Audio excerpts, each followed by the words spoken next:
finalmente, depois de uma longa pausa, vamos poder voltar com as aulas de catecismo e continuando exatamente de onde a gente estava, a gente vai ver que Deus é todo-poderoso. O que quer dizer que Deus é todo-poderoso? Quer dizer que ele basicamente pode fazer tudo. Por exemplo, a gente está aqui no mundo criado, a gente olha para a janela, a gente vê árvores, montanhas, etc. Tudo isso é Deus que fez e Deus que mantém em existência. Quer dizer, as coisas só existem pela vontade de Deus. Então ele poderia simplesmente fazer com que o planeta Terra não existisse mais. Ou que surgisse um segundo sol no céu, por exemplo. Ele seria perfeitamente capaz de fazer coisas que a gente nem sequer consegue conceber, não consegue pensar. Mas ele consegue. Por quê? Porque ele é todo poderoso. Quer dizer, a gente já viu a necessidade de Deus, né? Quer dizer, se a gente começa a pensar, por que existe o mundo? Por que existem as árvores, os gatos, o que for? Né? Tem um gato na janela ali, é bom para dar exemplo. Mas a gente pensa isso. Aí a gente tem que chegar à conclusão lógica que todas essas coisas, a gente já viu isso na outra aula, todas essas coisas não precisavam existir. Quer dizer, se não existisse esse gato, o mundo ia ser praticamente igual. Se não existisse aquela árvore, ou aquele carro, ou aquela montanha, bem. Então, todas as coisas que a gente vê poderiam não existir. Então, a gente forçosamente tem que reconhecer que tem que ter algo, ou alguém, no caso, que tem que existir. Alguém que existe para dar existência às outras coisas. E é isso, e é essa figura que a gente chama Deus. Né? E Deus, então, todas essas coisas que poderiam não existir, é Ele que faz com que existam. Quer dizer, Ele poderia fazer, por exemplo, com que do nada passasse a existir um oceano gigantesco em Minas Gerais. Né? E Ele pode. Tudo. Agora, o que Ele não pode? Isso que é o mais interessante.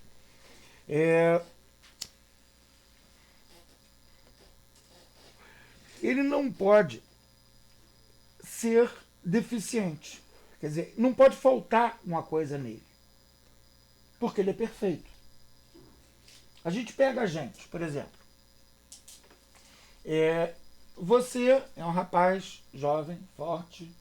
Você pode ser um monte de coisas no futuro. Você pode ser um general do exército, você pode ser padre, você pode ser carpinteiro, você pode ser o que você bem entender. Ou seja, você tem um monte de coisas para você se aprimorar, para você se tornar mais perfeitamente você mesmo.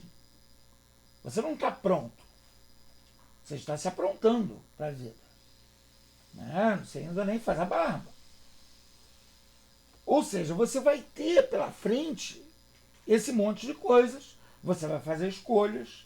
Né? Quer dizer, ou você vai ser o pai de 10 filhos, ou você vai ser padre. Por exemplo, não dá para fazer os dois ao mesmo tempo. Ou você vai se dedicar à engenharia ou à medicina. Não dá para você fazer as duas ao mesmo tempo. Mas você é cheio de capacidades que você pode, no futuro, chegar a cumprir. E é isso que a gente chama, em filosofia, de potência. É por isso que a gente fala, até na linguagem popular, que você é um rapaz que tem muito potencial. Não é verdade?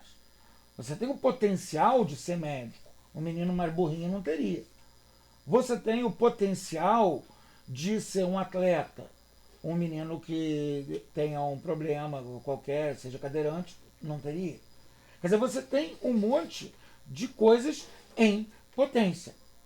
Deus não. Por quê?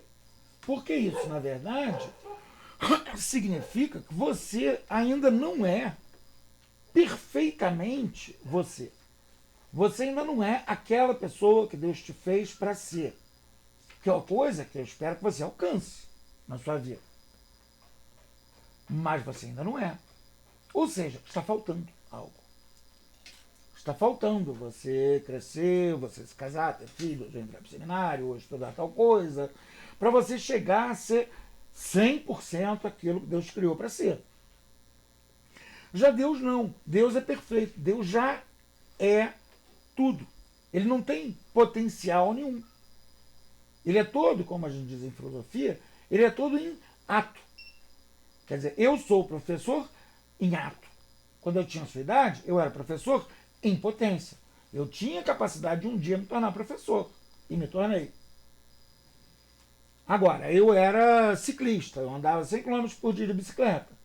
Hoje eu não tenho mais essa capacidade. Eu perdi. Já Deus não. Ele não perde nada. E ele também não tem nada a ganhar, a melhorar. E é por isso que ele não pode fazer nada que seja uma deficiência. Ele não pode, ele não consegue mentir, por exemplo. Ou fazer uma coisa que não faz sentido. Criar uma pedra tão pesada que nem ele consiga mover, por exemplo. Isso não faz sentido. É uma doideira. Ele pode criar um planeta, mas é claro que ele vai poder mover esse planeta. Agora, criar uma pedra que fosse tão pesada que ele não conseguisse mover, seria ele passar a ser alguém fraco demais para mover aquela pedra. Isso ele não pode, ele não muda. Deus é sempre o mesmo. O fato dele ser todo-poderoso é uma coisa que está ligada no fato dele ser sempre o mesmo. Porque a gente não é sempre o mesmo. Quer dizer, eu nasci, eu já era essa pessoa, Carlos. Mas na hora que eu nasci, eu não sabia nem falar.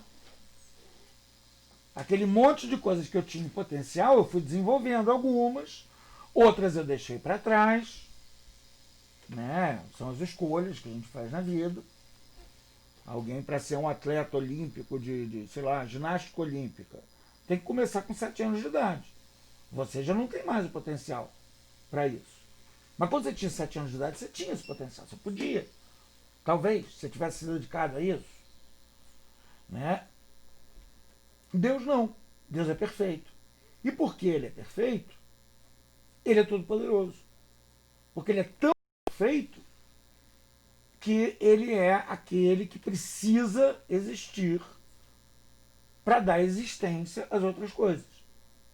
Quer dizer, a montanha existe porque Deus quer que a montanha exista. Ele mantém a montanha em existência. Então ele pode fazer com que ela deixe de existir. Está perfeitamente dentro do poder dele. O que ele não pode fazer são coisas absurdas, como ele não saber de uma coisa, ele morrer. Não dá, não tem como. Porque ele não tem potência nenhuma, ele não pode mudar. É interessante a gente reparar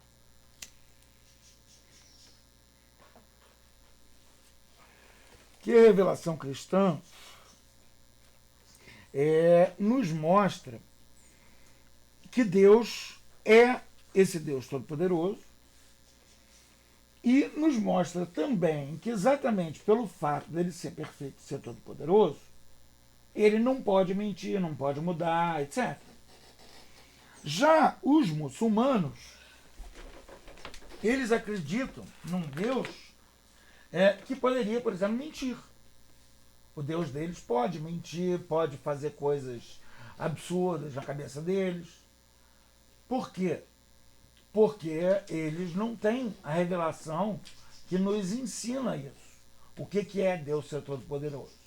Então eles pegam uma verdade, Deus é todo-poderoso, e exageram essa verdade. Deus é tão todo-poderoso que ele pode criar uma pedra que ele mesmo não consiga mover, etc. É a ideia deles. O que faz com que a gente e eles tem uma série de diferenças. Por quê? Por exemplo, o conhecimento que hoje em dia a gente chama de conhecimento científico. A pessoa estuda as árvores de um determinado tipo. Então você chega para esse cara e diz, se eu plantar a árvore tal aqui, quanto tempo ela vai levar para chegar a 10 metros de altura? Ele vai ver o clima, o sol, a chuva, tudo, e vai me dar uma resposta que é bastante certa. Essa árvore vai estar com 10 metros de altura daqui a tantos anos. Beleza. Já o muçulmano, ele acha que Deus, a qualquer instante, poderia mudar tanto, tudo, as coisas, que seria impossível dar essa resposta. Não valeria a pena tentar estudar as leis da natureza para o muçulmano, enquanto para a gente vale, porque estudando as leis da natureza, a gente vê uma coisa que Deus fez de maneira ordenada, e Deus é ordenado. Resultado, aonde surgiu o conhecimento científico? Nas sociedades cristãs, não na sociedade muçulmana. Porque para eles, a lei da natureza é uma coisa que pode estar acontecendo agora, mas no próximo segundo pode não estar acontecendo. Porque eles não percebem a relação entre Deus e as coisas fazerem sentido. A gente poder respirar sem medo de que o ar tenha se transformado em metano, que é o gás do pum, imagina que horror. Né? Mas é exatamente o fato de Deus ser todo-poderoso que faz com que a gente, ao contrário deles, possa ter plena confiança em Deus. Ou seja, o sol vai nascer amanhã? Vai. Por quê? Como que eu sei disso? Porque eu confio em Deus. Porque eu sei que Ele criou as coisas dessa maneira e que elas são ordenadas e que a Terra gira em torno do Sol e por isso a gente deixa de ver o Sol no fim da tarde e ele surge de novo de manhã. Então eu posso confiar em Deus. Eu posso confiar que o ar vai continuar sendo ar, a água não vai virar veneno de repente. Porque Deus é todo-poderoso e, sendo todo-poderoso, ele é totalmente confiável. Porque ele age de uma maneira que faz sentido, que é lógica, que é ordenada. Então a gente pode e deve confiar em Deus, inclusive nos nossos trabalhos, na medida em que o que a gente deve procurar fazer nesse mundo é o que é a vontade de Deus. Então, por exemplo, digamos que você queira se tornar médico, que é uma coisa que você tem em potência, quer dizer, um potencial seu se tornar médico. Ser inteligente bastante para entrar para a faculdade de medicina, ralar muito, aprender aquilo e sair por aí curando as pessoas. Resultado, você quer ser médico, você começa a estudar e, ao mesmo tempo, ter a confiança de que, se for a vontade de Deus que você vai ser médico, você vai ser médico. Santo Inácio de Loyola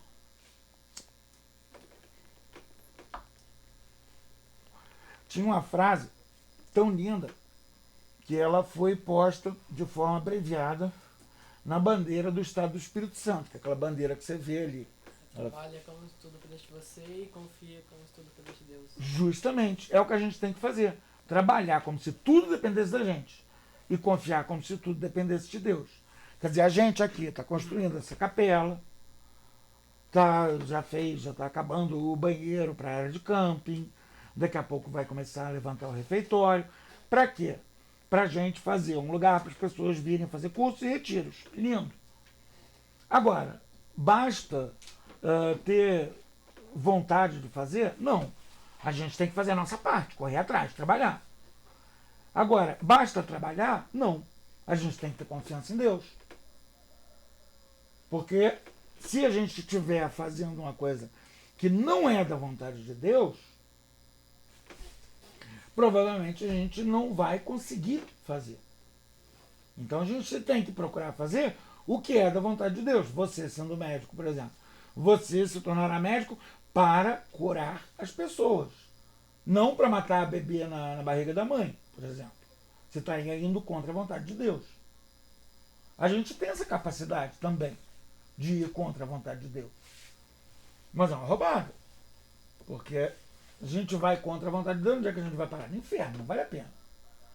Né? Então, o fato dele ser todo poderoso faz com que a gente possa ter essa confiança, por exemplo, que o dinheiro que ele mandou para levantar a capela vai funcionar. Eu costumo dizer que o último centavo vai ser gasto na última vela necessária para o altar da capela. Vai dar. Ah, então eu vou dormir? Não, eu vou trabalhar. Mas vai dar. Eu trabalho com essa confiança em Deus. Porque eu estou tentando fazer o que é da vontade dele. E ele é todo poderoso. Ele pode fazer aparecer as pessoas certas. A Mônica, por exemplo, que está escondidinha aqui atrás, ó, que não dá para ver por causa do abajur, Deus botou a Mônica no meu caminho, me botou no caminho dela. E ela está aqui agora, catalogando os livros, organizando tudo, etc. Foi Deus que botou ela aqui. Ah, ela conseguiu vir para cá, saiu de lá do Caixaprego, no sul, e conseguiu chegar aqui, mesmo com todos os ônibus parados em tempos de pandemia. Por quê? Porque era da vontade de Deus. Ah, o capeta tentou atrapalhar. A mala dela sumiu no aeroporto. Um monte de coisa aconteceu, mas não conseguiu. O capeta atrapalha, mas não consegue. Ele ganha uma batalha, mas não ganha a guerra. E a gente, tendo confiança em Deus, a gente consegue ultrapassar os obstáculos. Sejam eles humanos, sejam eles até demoníacos. Mas a confiança faz com que a gente saiba que Deus é mais, Deus é maior. Deus consegue. Com Deus por nós, quem será contra nós? Ah, o capeta é a galera dele. Agora, ele vai conseguir ganhar a guerra? Não. Ele pode conseguir ganhar uma batalha, mas não a guerra. Né? Além disso, quando a gente tem essa noção perfeita de que Deus é todo-poderoso, isso nos ilumina a nossa fé. Quer dizer, isso faz com que a gente entenda que há coisas que vão além da razão, além dos sentidos. Por exemplo, o céu ou o inferno. Você tem como chegar e dizer, o céu, vamos ver o céu nos mapas do Google, coordenada tal. Não está. Né? O inferno, vamos cavar um buraco e chegar no inferno. Não rola. Mas a gente acredita. Por quê? Porque Deus é todo-poderoso. E por isso a gente sabe que ele, dentro da ordem de todas as coisas, há de criar isso. Eu, na minha profissão de perito criminal, por exemplo, eu vi um monte de barbaridades, de crimes horríveis que o cara cometeu e não foi preso, ou que ele cometeu e morreu logo depois, mesmo que o bandido gosta muito de se matar uns aos outros. Aí você chega, um cara que aterrorizava a vizinhança, estuprava, matava, roubava, morreu. Depois de viver uma vida em que ele fez o que ele queria e bem entendia. Ora, se há justiça, onde é que ele foi parar? No inferno. Eu, pessoalmente, acho que não dá para você trabalhar na polícia sem acreditar no inferno. Porque o que você vê de gente que está pedindo para ir para lá, está cheio. E é justamente a gente perceber que Deus é todo-poderoso que faz a gente perceber que, sendo todo-poderoso, ele pode criar coisas que a gente não vê com os olhos, não ouve com os ouvidos, não apalpa, mas que a gente sabe que existem. Os próprios anjos, por exemplo. A não ser por uma revelação muito rara, ninguém vê o próprio anjo da guarda, mas ele está aí. A gente sabe. Como é que a gente sabe? Pela fé. Agora, por que a gente tem fé? Porque Deus é todo-poderoso. Não adiantaria você pegar, por exemplo, como a gente falou antes, dos deuses dos pagãos, né? Os deuses romanos, gregos, de qualquer outro lugar, astecas, maias, ou até aqui no Brasil, né, os orixás da Umbanda e Candomblé, eles não são todo-poderosos. E é por isso até que aqui no Brasil, em que é uma cultura católica, mesmo o pessoal de Umbanda fala de Deus como estando acima dos orixás. Agora, um romano, ele via o Deus dele lá, o deusinho dele, como alguém que precisava comer, precisava beber, estuprava mulheres. O chefão de todos eles, o Júpiter, ele adorava pegar uma mulher terrestre e fazer um filho nela, por exemplo. Que são coisas absurdas, que Deus de verdade nunca faria. Por quê? Porque ele é todo poderoso. Agora, um orixá, ele é todo poderoso? Não. Um deus romano é todo poderoso? Não. Eles não tinham essa noção. Por não ter essa noção, eles não tinham como ter essa fé, essa confiança, etc. Se você vê a mitologia dos gregos e dos romanos, é muito interessante. Ela diz muito sobre a cabeça do homem, mas ela não diz nada sobre Deus. Porque os deuses deles são homens exagerados. Né? A mulher do Júpiter é uma mulher ciumenta, exagerada. O Júpiter é um marido sem vergonha, exagerado. O cara se transforma num cisne para seduzir uma moça lá, a Leda. Beleza, se transforma num cisne e seduz a moça. O que é isso? É uma versão exagerada do cara que bota uma roupinha bonitinha para ir lá para chifrar a mulher dele. E a Hera, a mulher do Júpiter, fica furiosa e vai lá e faz a vida dela da mulher em que ele fez um filho no inferno. Versão exagerada do que a gente vê por aí. Já Deus Todo-Poderoso, seria ridícula a ideia dele se transformar em cisne para ir para a cama com a mulher. É absurdo. Não faz sentido. Porque, justamente, ele é todo-poderoso. Não falta nada nele.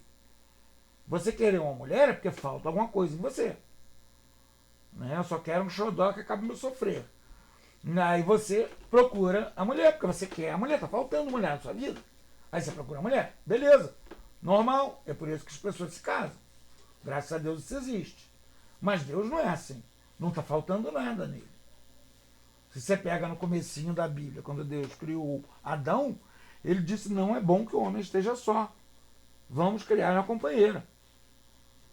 Né? E criou Eva. Beleza. Lindo.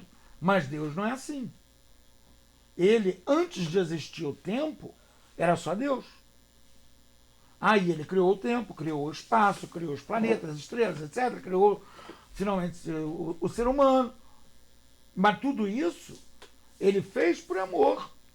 Não porque estivesse faltando alguma coisa. Ele não estava precisando. Ele não estava com fome. Ele não estava com vontade de ter relações sexuais com alguém. Não faz sentido, porque isso são deficiências. Coisas que a gente tem. Minha barriga está vazia, então eu tenho que comer. Está me faltando comida. Está me faltando uma mulher. Está me faltando um carro para passear. São deficiências que a gente tem. Deus não tem essas deficiências. Não está faltando nada para ele. Do mesmo jeito que ele não tem nada em potência, ele não pode virar outra coisa, não pode estar faltando alguma coisa nele. Mas a ideia, justamente, de Deus ser todo-poderoso, nos dá também a esperança. O que é esperança? É uma coisa bem interessante quando a gente vê, por exemplo, na língua francesa, eles têm duas palavras diferentes. As duas a gente traduz como esperança. Uma é espérance, quase igual, né? A outra é espoir. Qual é a diferença? A espérance é o ato de estar esperando alguma coisa. Como uma expectativa que a gente tem em português. Tem esperança disso acontecer, mais ou menos? Eu tenho esperança de que a obra fique pronta logo. Eu tenho esperança de que o governo de São Paulo desista de cobrar um dinheirão que eles estão descontando do meu salário, da minha aposentadoria. E por aí vai. Eu tenho esperança dessas coisas. Já o espoir, não. É a esperança no sentido de coisas transcendentais, de coisas que vão além da nossa natureza humana. É a esperança do céu. É a esperança de ver Deus face a face. E uma coisa interessante, os santos no céu.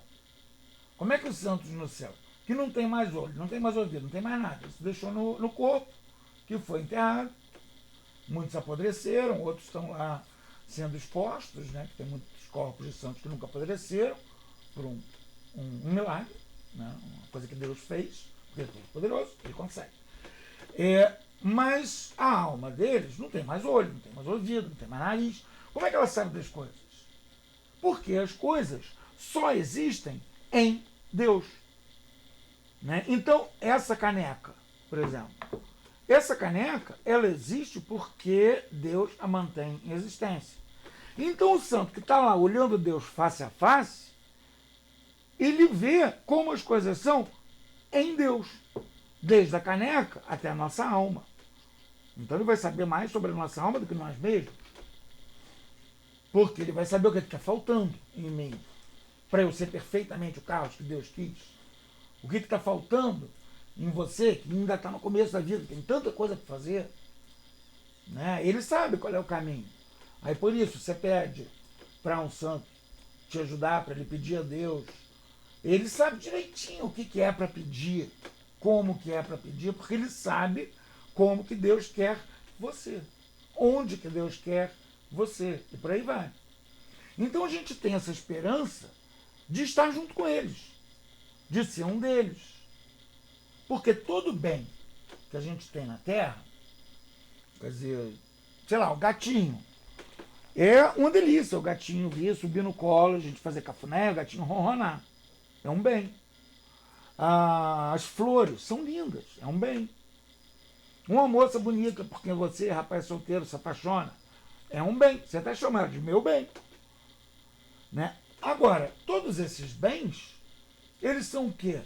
Eles são que nem um reflexo num espelho ruim, quebrado, que nem esse aqui, ó, que a gata quebrou, ela que é a culpada do crime. Mas eles são que nem um reflexo num espelho ruim do bem de verdade, que é Deus. Então todas as coisas boas que a gente tem aqui, elas são só um leve cheirinho do que a gente vai ter no céu. Do bem de verdade, do bem em si, que é Deus. E aí isso também, por outro lado, é uma coisa que vai nos fazer perceber como é que a gente é pequeno. Você já deve ter visto aquelas imagens, né, que tem um céu enorme, todo estrelado, e um pontinho apontando para o planeta Terra, você está aqui. A gente perto de Deus é nada, porque Ele criou isso tudo. Ele criou essas estrelas, Ele criou o universo inteiro. Uma coisa tão grande que a gente não tem nem como saber direito onde é que acaba. Né? E que, pelo que dizem os astrofísicos, está em constante expansão, continua aumentando. A gente não tem como ter uma noção sequer de como a gente é pequeno perto disso. Mas mesmo sendo a gente minúsculos perto do universo, né, uma pulga na frente de um prédio enorme, está mais perto em tamanho do prédio do que a gente do universo. Agora, imagina de Deus que criou o universo. Né? O resultado é que a gente tem a noção de que Deus é todo-poderoso, nos dá a verdadeira humildade. Por quê? Porque você pensa, um cara bobo que tem um carrão, aí ele fica, olha só, eu sou o máximo, eu tenho esse carrão, eu dirijo, eu faço vrum, e a mulherada enlouquece. Agora, quem é esse cara? Esse cara é um pinguinho num planetinha que é um dos menores do sistema solar. O sistema solar é um dos menores da galáxia, a galáxia é uma das menores da Via Láctea, a Via Láctea é uma das menores nos conjuntos de galáxias. Ou seja, o que esse cara é? Nada. O carro dele, nada ao quadrado. Né? A gente para de se achar importante quando a gente tem noção de Deus como Todo-Poderoso. Você pega o rei mais mandão, o ditador, o presidente com mais poder, consegue matar um monte de gente, aquele louco lá que é o ditador da Coreia do Norte, que achou que um tio dele tinha traído ele, sei lá se traiu ou não, amarrou o tio na boca de um canhão. E aí deu um tiro, o tiro do canhão, evidentemente o cara virou paçoca. Então ele chega, eu sou super poderoso, eu boto o meu tio na boca do canhão, eu explodo o meu tio. Pô, beleza, hein? Agora olha uma foto de satélite. Só do paizinho dele, vê se você consegue ver ele ali. Tão pequenininho que ele é. Não consegue, ele não é nada. Ele é menos que uma pulga no vira-lata, ele não é nada. Mas ele se acha. Se ele tivesse a noção de que Deus é todo-poderoso, ele não ia se achar dessa maneira. Ele ia perceber que ele tem esse poderzinho lá sobre o país dele, e o que ele deve fazer com esse poderzinho? Cumprir a vontade de Deus. Agora não é isso que ele faz. É uma coisa que nos leva a ter essa humildade, né, que São Paulo diz, humilhai-vos debaixo da poderosa mão de Deus. Ou seja, a gente tem que perceber a nossa desimportância. A gente tem que perceber e a gente entender que Deus é todo-poderoso faz com que a gente perceba que por melhor que nós sejamos, por mais que a gente tenha estudado, ou por mais que a gente seja poderoso, ou por mais que a gente consiga levantar um peso que ninguém consegue, tudo isso é nada perto de Deus. Nada. É nada, é menos que uma fumaça. Então, o fato da gente sacar que Deus é todo-poderoso faz com que a gente aprenda a ser humilde. Aprenda a entender que o nosso lugar é o de uma coisinha muito pequenininha, dentro de uma ordem muito grande, ordem essa na qual estão incluídos, por exemplo, as leis da física, dois corpos se atraem na razão direta de sua massa inversa do quadrado de sua distância. É a lei da gravidade. Quer dizer, a Lua está perto da Terra, então não consegue escapar, fica rodando. Beleza. Isso é uma coisa feita por Deus. Não matarás também. Quer dizer, essa ordem maior, ela inclui os mandamentos morais de Deus, ela inclui as leis da física, e nós estamos enfiados dentro dessa ordem. Só que ao contrário dos bichos, a gente a cada momento tem que decidir. Eu vou continuar nessa ordem ou não. Né? Eu poderia chegar agora e dizer, cansei, te dar um tiro na cara. Eu estaria fugindo da ordem. Eu estaria cometendo um crime, um pecado gravíssimo. Matando o inocente, um dos 4 crimes que bradam aos céus por vingança. Mas eu tenho a capacidade de escolha. Como você tem, eu vou roubar esse isqueiro. Né? Se você pensar nisso, você resolver, você tem essa escolha. Você faz a cada segundo essa escolha. E se você percebe que Deus é todo-poderoso, você vai querer fazer a escolha certa. Por quê? Porque você vai estar querendo fazer parte dessa ordem criada por Deus, e você vai ser humilde o suficiente para perceber que por melhor que você seja naquilo que você faz, perto de Deus, cadê você? Você é campeão sul-mineiro de xadrez. Legal, dou maior força, espero te ver campeão brasileiro de xadrez, espero te ver grão-mestre de xadrez. Maravilha, mas quando você for grão-mestre, o que vai ser você diante de Deus? Uma coisinha que ele criou, mas que fantasticamente ele ama. Isso é lindo. Deus ama a gente.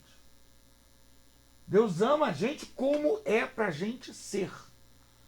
Então, por isso, ele nos abençoa, nos ajudando a ser plenamente como ele quer que a gente seja.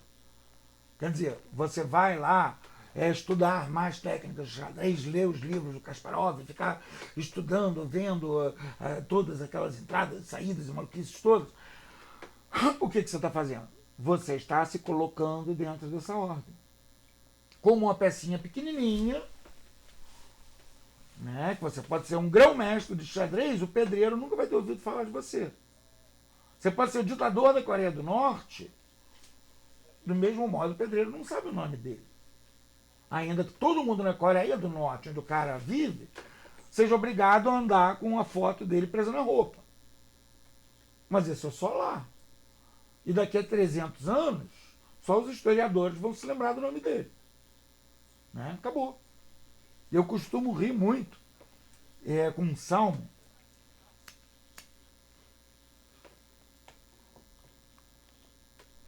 que fala como Deus derruba os poderosos de seus tronos. Ele dá dois exemplos. Ele fala de Og, rei de Bazã, e outro cara que me escapa de memória agora. Onde é que é Bazã? Não faço a menor ideia. Quem é Og? Putz, para mim Og parece nome de personagem de história em quadrinho da Idade da Pedra. Quer dizer, o Og lá, o que sobrou dele? O nome dele num salmo. Porque fora isso, na época ele metia o maior medo na galera. Ele era o tanto do tempo dele. Mas agora, quem é ele na fila do pão? Não existe, ninguém sabe. A gente só lembra do cara por causa do Og. Tem uma poesia muito bonita em inglês que fala que o cara chegou num deserto, ele via areia por tudo quanto é lado, só areia, areia, areia. Aí ele achou o resto de uma escultura, que eram 2 pés gigantescos em cima de uma base, e dizia: olhai todos e tremei, eu sou fulano, o grande rei, vede as minhas obras. E o cara olha em volta, só tem areia. Por quê? Porque passou, a gente passa, a gente não dura nada. Né? Você faz ideia de quem era o ditador do Congo em 1512? Nada, ninguém. Sumiu, entendeu? Esse ditadorzinho da Coreia sumiu. Ah, quem era o presidente dos Estados Unidos no ano 1800? Só um historiador para responder. E na época o cara era poderosão. Mas quem é ele diante da ordem de todas as coisas? Ele é tão pequeno que a única coisa que ele pode fazer, se ele realmente entender que Deus é todo-poderoso, é se encaixar nessa ordem. E ser o melhor presidente que ele poderia ser o melhor jogador de xadrez que ele poderia ser o melhor médico, professor, bombeiro, o que for. A maneira como Deus quis e ele aceitou que ele se encaixasse nessa ordem. Mas ele não vai se achar. Ele não vai ficar dizendo, eu sou magnífico. Não, magnífico. Tem um escritor americano que diz que quando a gente começa a respeitar demais alguém, a gente tem que imaginar o cara no vaso sanitário fazendo força para fazer cocô. Porque a gente se lembra que o cara é um ser humano, que nem a gente. Não é nada especial. O grande cantor, o grande artista, o grande presidente, o grande ditador, o grande general, vai pro banheiro e fica lá fazendo força para fazer cocô. Por quê? Porque ele não é ninguém. Agora, ele, como todas as outras criaturas, deve se inserir dentro dessa ordem. E como todos os seres humanos, ele tem a capacidade de escolher se quer ou não quer. Se ele se insere perfeitamente dentro da ordem, ele vai para o céu. Se ele não se insere, ele vai para o inferno. Não porque Deus é malvado, mas porque ele escolheu. Ele disse, eu não quero estar na ordem. Qual é o único lugar completamente fora dela? O inferno. Ele vai para lá. A gente também vai ser extremamente grato a Deus. Quer dizer, a gente vai querer dizer obrigado, meu Deus. Eu estava comentando outro dia com o Bernardo, meu filho, quando a gente sai daqui de casa, a gente chega no asfalto, né, a estrada passa no topo dos morros, então você consegue ver os vales dos dois lados, com as plantações, com o gado, com os pedaços de floresta, lagos. Aí de manhã cedo, ainda aquele nevoeirozinho branco, é tão bonito que, como na sua casa, né? Linda a vista de lá. Aí eu falei, Bernardo, coitado dos ateus, imagina o cara chega na vista dessa, ele vai dizer obrigado acaso. Porque ele acha que é tudo por acaso, né? É absurdo. Poxa, a gente vê essa lindura toda, pelo menos para mim. Eu não consigo não pensar, obrigado, meu Deus. Obrigado por tudo. Pela beleza do mundo, pela beleza das moças que passam, por o quanto que a água é agradável quando a gente está com sede. Ou é agradável, se a gente está apertado, chegar no banheiro e fazer o xixizinho da gente. São coisas pelas quais a gente deve agradecer a Deus, a gente deve agradecer a Deus a cada instante. Porque cada uma dessas coisas foi Ele que criou e é Ele que mantém a existência. Então, se a gente entende isso, se a gente aceita e entende que Deus é todo-poderoso, a gente vai conseguir ter esse hábito da gratidão, que é um excelente hábito. Inclusive da gratidão por coisas desagradáveis. Por exemplo, no meu caso, eu tenho muita dor. Né? Por causa do acidente, eu peguei fogo, quebrei um monte de coisa, etc. Eu tenho muita dor. Eu vivo com dor o tempo todo. Aí eu descobri que quando me dá aquela pontada forte, eu dizia, sem pensar, dor. Aí eu resolvi me treinar e consegui para dizer dor, minha dor. Obrigado, meu senhor. Por quê? Porque essa dor me faz bem. Essa dor me faz melhorar. Essa dor me faz me aproximar mais de Nosso Senhor Jesus Cristo. Né? As dores dele na cruz. Eu posso entregar a minha para ele somar as dele, para a salvação das almas. A gente vai ver isso mais tarde. Né? Ela vai me fazer ser uma pessoa que percebe o seu lugar. Né? Se eu tenho muita dor, é muito mais difícil eu dar importância a besteiras tipo a marca do meu celular, o modelo do carro, qualquer coisa assim. Me faz perceber mais o que é eterno, o que não passa. Então essa dor é um favor que Deus me faz. Estou poupando um monte de purgatório com ela. Que bom. Ela me aprimora, ela me aperfeiçoa. Como também coisas horríveis, a morte de uma pessoa que a gente ama, um avô, uma mãe, um pai. Né? São coisas que inevitavelmente acontecem, porque todo mundo morre, ninguém fica para semente. Então, a não ser que seja uma coisa pior ainda, e o filho morra antes da mãe, que o sofrimento da mãe é medonho, mas a mãe morrer e o filho ficar vivo, é uma dor horrível para o filho. Mas é uma dor que vai melhorá-lo quando ele a aceitar. E até agradecer a Deus por ela. Quando eu tive a notícia do falecimento da minha mãe, eu soltei sem pensar: bendito seja vós, Senhor nosso Deus, Rei do Universo, que sois o juiz justo. Por quê? Porque é uma dor que vem para o bem. Vem para o meu bem. Vai me ajudar a crescer. Né? E qual de nós mereceria não morrer? Ninguém. Todo mundo faz uma besteira aqui, uma besteira ali. Ninguém aqui é perfeito, perfeito é só Deus. Né? E essa gratidão, a meu ver,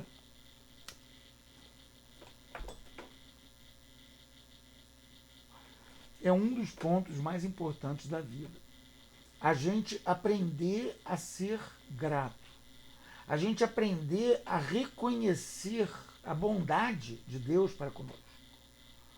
Como é bom que não falta comida na nossa mesa. Como é bom que o sol nasça todo dia.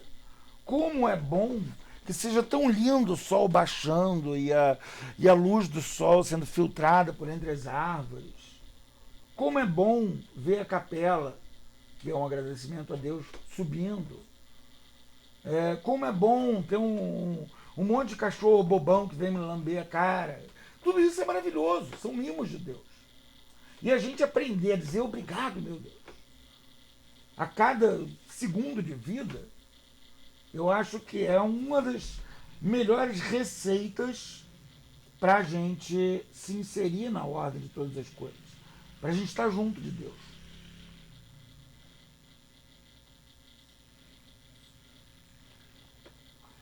Porque todas essas coisas são presentes que Deus nos dá.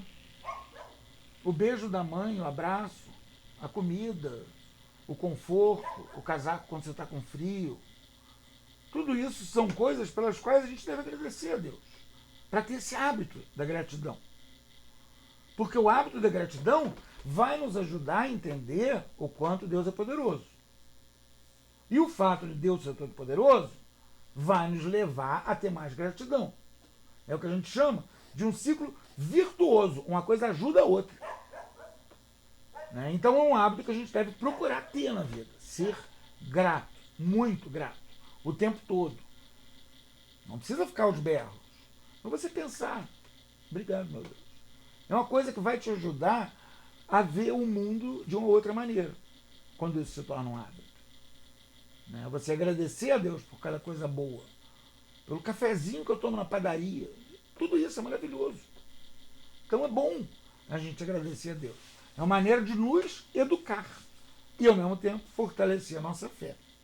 Agora, a gente no credo, só para concluir,